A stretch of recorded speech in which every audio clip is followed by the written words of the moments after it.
Before starting the video, I want to tell you all one thing. If you're not wearing headphones, earphones, or Bluetooth, then please put them on, because this video is overloaded with perversion. At the beginning of the story, a father tells his child, "Son, living alone in this world is very difficult. So stay with as many friends as you can make." And that's why today, your dad is setting off on a journey to make lots of friends. And yes, these friends are not boys, but girls. That means the kid's dad is leaving him just for girls. And at this point, the kid thinks his dad is cool.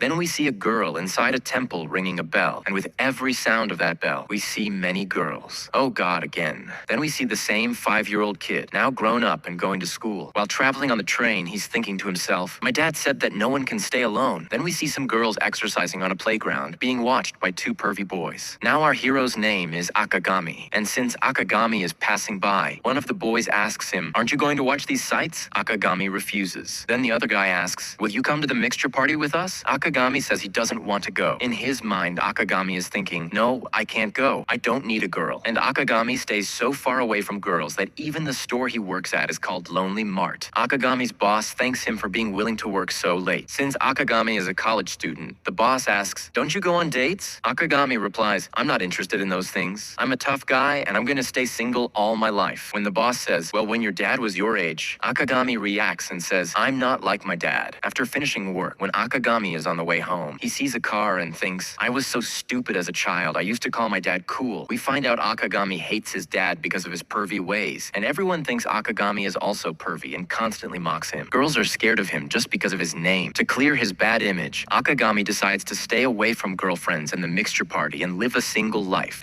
He plans to pass the civil service exam and get a good job and live a good life. As he's saying all this, we see a large bundle of grass rolling toward him and hitting him in the face, causing him to tumble and crash into a wall. Just as he's trying to understand what happened, he sees a girl, the owner of the grass bundle, who apologizes and asks if he's hurt. But seeing her beauty, Akagami is stunned. As the girls try to call an ambulance, Akagami suddenly springs up saying, "I'm fine," and walks away. He's thinking, no, this can't be happening to me. Please, not me. At home, he quickly falls asleep, but he sees the girl in his dreams. He wakes up saying, "She's cute." Then we see another girl exercising. Again, the same 2 pervy guys talk to each other. "Bro, should we enjoy the view today?" The other replies, "Yeah, we should." Just then, they see Akagami enjoying the view too. Looking at the girl, Akagami says, "Wow, so sexy." The guys say, "Weren't you the one who wasn't coming to the party?" Akagami replies, "No, I'm coming." They ask, "What about your job, your studies?" Akagami says, "While dancing, I'll skip it today." At the party, Akagami gives juice to his boss and has fun. Then he thinks, "What am I doing? I fall in love with that girl." And not only that, his love for her keeps growing. He's losing his patience. He even lost his job and is about to fail in his studies. Akagami starts to think it's a family curse, but it's really not. Then Akagami gets a phone call inviting him to the mixture party again. He first says yes, then no, then smashes his phone saying, "Now I have only one way left." He goes to the registrar's office. We find out Akagami is there to become a monk. He becomes a monk, but doesn't know which temple to go to, so the registrar sends him to one. When Akagami arrives at the temple, he thinks, "My uncle sent me here because there are no girls here. I'll forget that girl." He rings the bell, and who comes out? The same girl who made him become a monk. Akagami's eyes widen. The girl asks, "Can I help you?" And he slams the door on her face. She opens it again, and he falls down. Seeing him like that, she gets scared. As she goes inside, Akagami thinks, "What is she doing here? I thought there were no girls here. Or maybe she's just an illusion." Then the girl falls, and while flying, says, "Forgive me, I was in a hurry." Seeing her like that, Akagami feels worse. The girl thanks Akagami for coming and says her name is Oba Yuzuki. Seeing her in that state, Akagami starts to leave, but as he walks, he trips on a stone and falls hard. Seeing him hurt, Yuzuki runs to help. Akagami sees her bouncing and feels dizzy. Yuzuki realizes why Akagami feels that way and adjusts herself. Akagami thinks, "I should leave. I can't stay here. I'll lose control." He grabs her and says, "I love you. Please marry me." Hearing this, Yuzuki is shocked. Then, to fill our minds with even more pervy stuff, we're shown a photo that says, "Life has its ups and downs. Bravo." Then we see Yuzuki and Akagami drinking tea together. Akagami thinks, "What is happening? I thought the priest would kick me out of the temple." Yuzuki tells him the priest isn't there. We find out Yuzuki already knew Akagami was coming, but he came a day early. Akagami still doesn't understand what this girl is doing at the temple. Then Yuzuki asks him, "What are your interests?" Akagami thinks it's a test, and if he answers wrong, he'll be kicked out. He panics because he half proposed to her already. Yuzuki notices something's wrong and asks, "Is something bothering you?" Akagami thinks, "She's so cute." Then he punches himself and bleeds. Yuzuki doesn't understand what he's doing. Akagami tells her, "I'm sorry, my mind was giving me strange feelings." He asks for the restroom and leaves. But while walking, Akagami hears a cat from a well. He tries to help, and ends up falling in. The cat gets out easily. Then Yuzuki is on the phone with a guy named Kikiki saying, "The guy who was supposed to meet me came a day early." We find out the guy supposed to come wasn't Akagami. It was someone else for an arranged marriage. Yuzuki tells Kikiki that Akagami half proposed to her for marriage. Kikiki says, "What are you saying? The guy supposed to meet you is sitting in front of me." Yuzuki wonders, then who is this guy? Then another girl named Sukuya arrives and asks about the arranged marriage meeting because she wanted to secretly watch everything. Yuzuki tells her a ghost or spirit has arrived. Sukuya says there's no such thing as ghosts, but then sees Akagami with a bleeding head asking for help. Both girls are terrified, and Sukuya falls to the ground and tries to crawl away. Akagami, moving forward, says, "Ambulance," and collapses. Then we're shown what Akagami grabbed, and you can clearly see what part of Sukuya he grabbed. Then Akagami starts doing that with Sukuya. Seeing this pervy ghost act, Yuzuki kicks him saying, "Run away, ghost," and kicks him with both feet. After hitting Akagami, Yuzuki picks up Sukuya and runs. Akagami chases them, trying to explain that he's not what they think. Then we see a girl with a cat, and her name is Courage. When she sees Akagami, she faints, but Akagami catches her before she falls. Then we see two girls in a room. One girl borrows a brush from the other and writes something. The girl in orange is Kagura, and the one in yellow is Mian. Mian tells Kagura what she wrote on the paper. But upon hearing noises outside, Mian steps out, and Akagami crashes into her stomach and sends her flying. And then, when we see the two of them, it is shown that Akagami is lying on top of Mian, lifting Mian's responsibility clothes with his hand. And seeing this, Kagura was enjoying watching Mian's situation. Then both of them realize that the ghost has also captured Mian, but let go of Courage. Suku doesn't understand why the ghost is doing this. After a while, both girls understand, where Suku says that the ghost must be a pervert. Then they both hear the sound of Akagami's footsteps. Akagami arrives there because he wants to tell the two girls that he is not what they think. Hearing the sound of his footsteps, Yuzuki realizes that he is not a ghost. But since Akagami is walking in a suspicious way, when he gets close to Yuzuki, she slaps him and knocks him out. Even while unconscious, Akagami is thinking, "Wait, this girl is really cute." Then we see a girl laughing, and her name is Kiki. Kiki is laughing because she has figured out what happened. For this misunderstanding, Kiki blames Akagami's angle position. Yuzuki starts apologizing to Akagami because she unknowingly hit him. Akagami tells Yuzuki not to apologize. Meanwhile, we see some girls surrounding Akagami. Then Kiki agrees to let Akagami stay there because if he stays, he will have to do all the house chores. Hearing Kiki's proposal, the other girls become happy. But we see Mian, who pulls out a sword to attack Akagami, but Kagura stops her. Then Sukiyo tells Kiki that Akagami seems overly obsessed with the girl's responsibilities. Hearing this, Kiki starts taking off her clothes to show her responsibilities to Akagami, which leaves him flustered. Then Yuzuki tells Kiki that as soon as Akagami arrived, he said, "I love love" to her. Hearing this, the rest of the girls react just like you. After this, Akagami says bye and leaves because he doesn't want to cause more trouble to the other girls. But he also thinks that maybe Yuzuki doesn't remember their first meeting. Later, Courage tells Yuzuki that Akagami isn't a bad guy, and Yuzuki agrees. Then we see Akagami sitting at a bus stop because he missed the last bus. Then Yuzuki arrives and offers Akagami to stay with her for the night since the misunderstanding was on both sides. But Akagami refuses the proposal. Then Yuzuki and Akagami start talking, where we find out that Yuzuki remembers her first meeting with Akagami. Yuzuki also says, "I didn't think any boy would ask me to marry him upon first meeting." Akagami apologizes for that too. Then Yuzuki gets very shy seeing Akagami, and the two introduce themselves to each other. Upon hearing Akagami's full name, Yuzuki's mood changes because we find out that Akagami's father borrowed a lot of money from Yuzuki's family to fulfill his perverted desires. Then we see Yuzuki stopping two girls who are after Akagami's life. Akagami apologizes for his father's actions and says he will repay the debt. Then Yuzuki gives everyone two options. In the first option, Akagami will become their slave or servant forever, and in the second, they will sell all of Akagami's body parts. A vote is taken between the two options, and it results in a tie. Yuzuki's vote will decide Akagami's fate. Yuzuki says that Akagami will repay their debt with his body. Hearing this, all the girls are shocked, and we also see Akagami's shocked face. Yuzuki then explains that what she meant is that Akagami will work there until the debt is fully paid. Hearing this, Mian and Sukuyo think that Akagami is definitely blackmailing Yuzuki. As these two girls keep talking, Yuzuki angrily slices a stone in half, which silences both Mian and Suku. Then Yuzuki tells Akagami she will show him the temple. She first shows him a statue with tape on it, and we learn that the statue was broken due to all the girls. Yuzuki tells Akagami that she doesn't know why he joined the temple, but she believes he is serious about it. That's why she will help him. Yuzuki tells Akagami to call her by her name. Akagami then holds Yuzuki's hand, and she begins showing him around the rest of the temple. Now that the other girls have seen Akagami with Yuzuki, they assume something must be going on between them. Sukiyo tells all the girls they should teach Akagami a lesson. After hearing Sukiyo say that everyone should use the seduction strategy, the girls eventually agree to the plan. plan, even though they were initially reluctant. However, Tsukiyo asks, which girl will seduce Hakagami? Kiki then explains that the girl who is the sexiest will be the one to seduce him. At this point, all the girls point at Tsukiyo, indicating that sexiest. Despite her hesitation, Tsukiyo reluctantly agrees to the plan under the girl's insistence. At 5 a.m., Akagami wakes up energetically, does several household chores, and starts cooking. While cooking, Akagami is lost in his own happiness when Yuzuki walks in. Seeing her in a dress with unbuttoned blouse, Akagami's eyes widen in shock. Yuzuki leaves, saying, "You should have rung the bell. It's just like our clock." After seeing Yuzuki like this, Akagami is completely flustered and ends up burning the food. He struggles to control his emotions. Tsukiyo, observing Akagami's behavior, realizes where his interests lie. When breakfast is ready, Akagami calls everyone. Tsukiyo assumes the food must be terrible, but upon tasting it, she realizes Akagami is the best cook among all the girls, and now wants to eat his food every day. Akagami is happy that everyone likes his cooking and that his hard work paid off.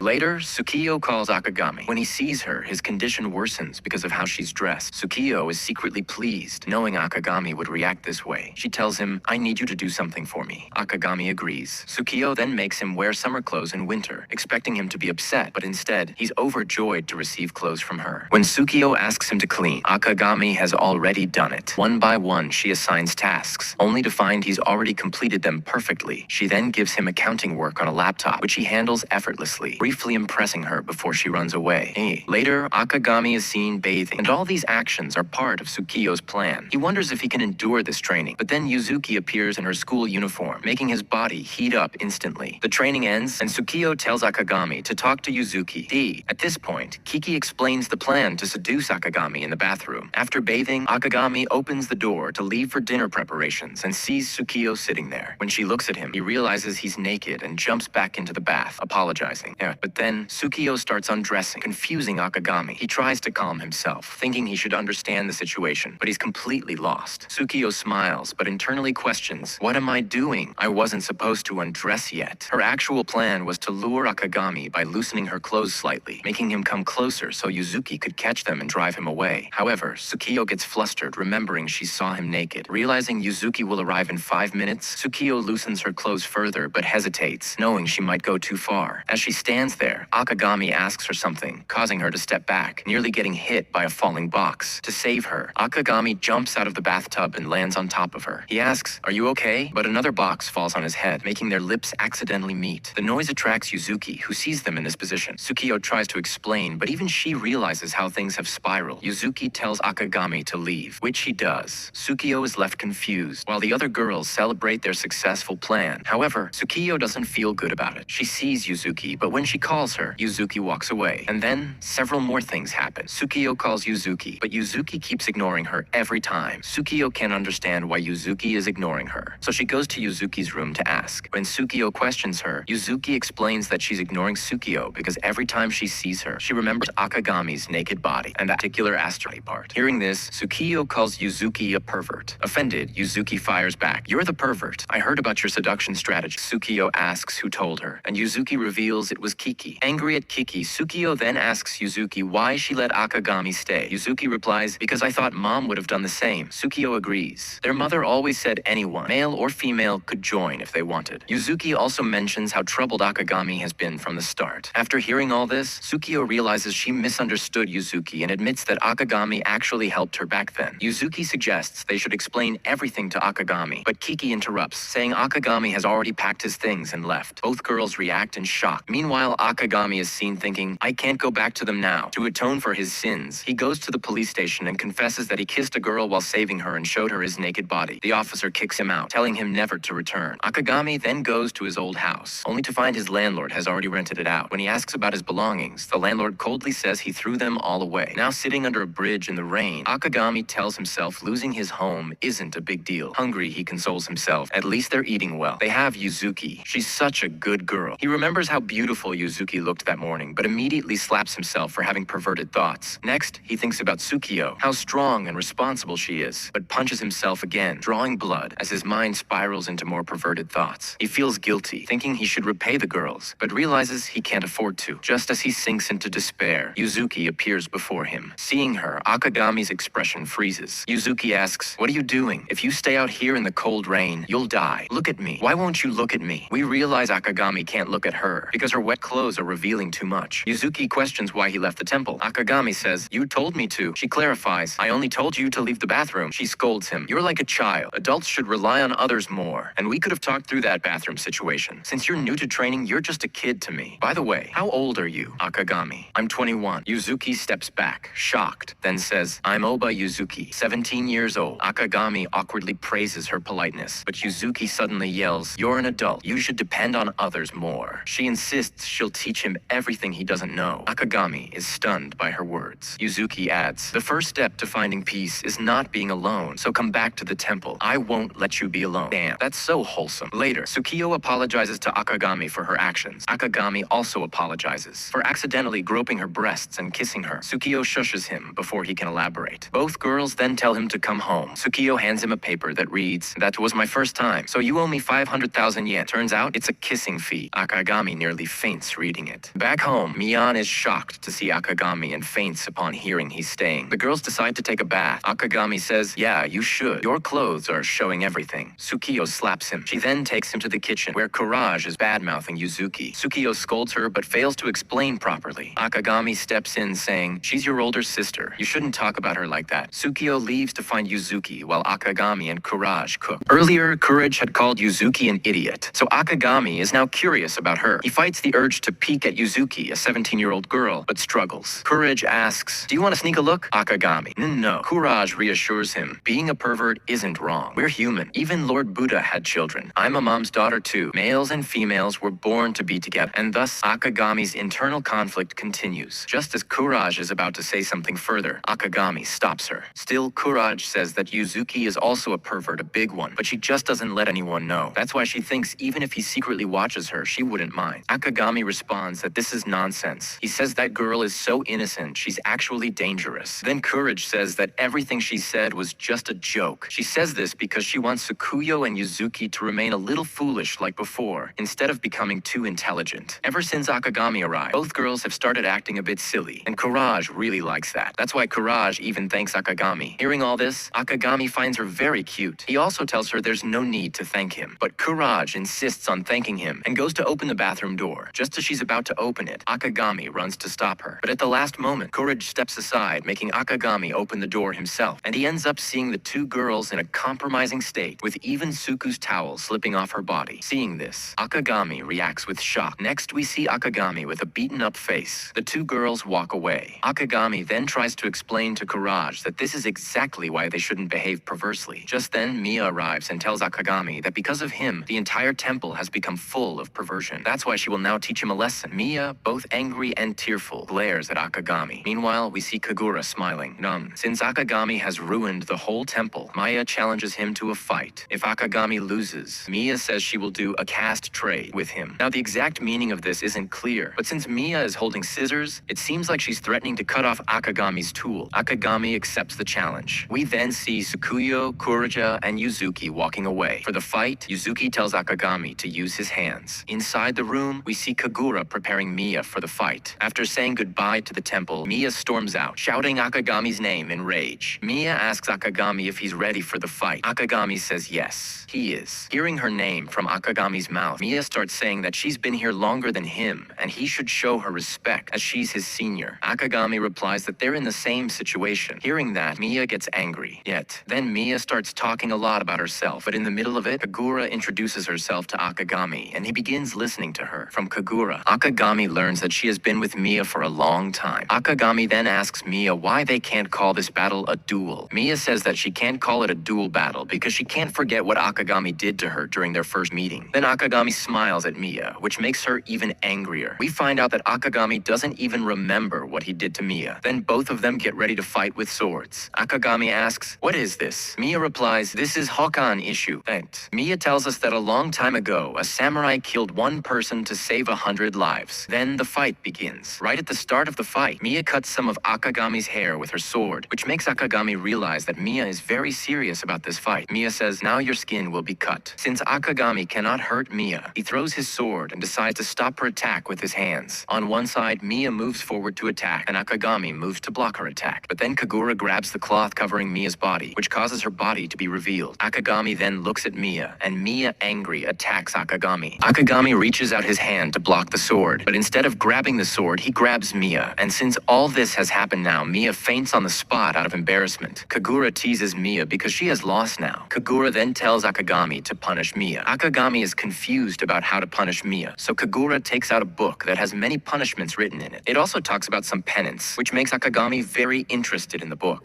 Then Kagura starts explaining one punishment to Mia. In this punishment, some object would be inserted inside Mia's body. Hearing this, Mia becomes extremely embarrassed, but still says that she will do it. Akagami tells her there's no need to do this, because what Akagami really wants is something else, and that thing is nothing but the book. Akagami gestures toward the book, but Mia misunderstands and thinks he wants a ball. Then a very strange conversation happens. I'll tell you, after hearing Akagami's perverted remarks, Miyaya says, "You came here just to have intercourse." Akagami says, "Don't worry, I'll do it very gently, but please, it's just for one night." He adds, "There are many things I want to try." "Try what?" "Just once, please." Hearing Akagami's perverted words, Mia runs away, calling Akagami a monster. Then night falls, and Akagami is thinking, "I couldn't get that book," and he goes to sleep. Later, when Akagami opens his eyes, he sees Mia sitting on top of him. Then Mia says, "I've come to fix everything, and it's just for one night." "Okay, fine, so let the penalty begin." We then see Akagami's face, who doesn't understand what is going on. Mia is here now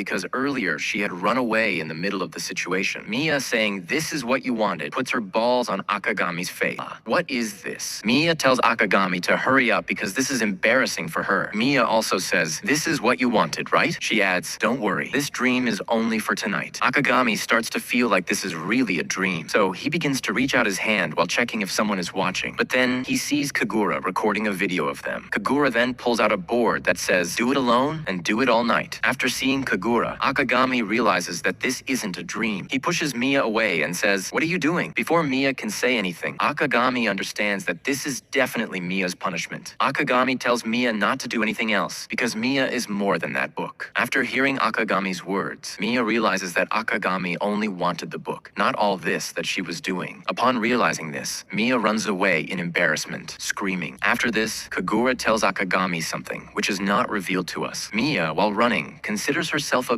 big fool and a failure. She also wonders what this boy is even doing in a girl's temple. Mia decides that tonight she will sit in the storage room and meditate. When she opens the gate, she sees Akagami in front of her. We find out that Kagura has sent Akagami here. Now, since Mia doesn't want to stay with Akagami, she tries to open the gate, but it doesn't open anymore. That's because Kagura has locked it from outside and kept the key with her. Akagami tells us that they can't get out of the room even through the window. They don't have a phone, and shouting won't help because there's no one in the temple. Akagami starts approaching Mia, but Mia stops him. Akagami finds a blanket, but Mia tells him she doesn't want to use anything touched by a man. Just a little while ago, Mia was ready to do anything with Akagami, but now her attitude is totally different. Akagami puts the blanket down and sees a strange table, about which he asks Mia. Mia tells us that it's a table where the heads of those who don't follow Buddha's teachings were placed. Kagura told her this.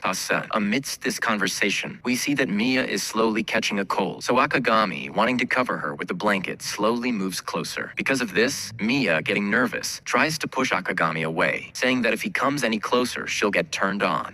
That means Mia won't be able to stop herself from doing those dirty things with Akagami. Akagami reacts like this to Mia's words. Then we are shown this picture. Akagami then asks Mia, "Will you get turned on?" We then see Mia crying because she didn't want to say all these things like that. Akagami places the same towel on Mia, which makes her go quiet and sit down.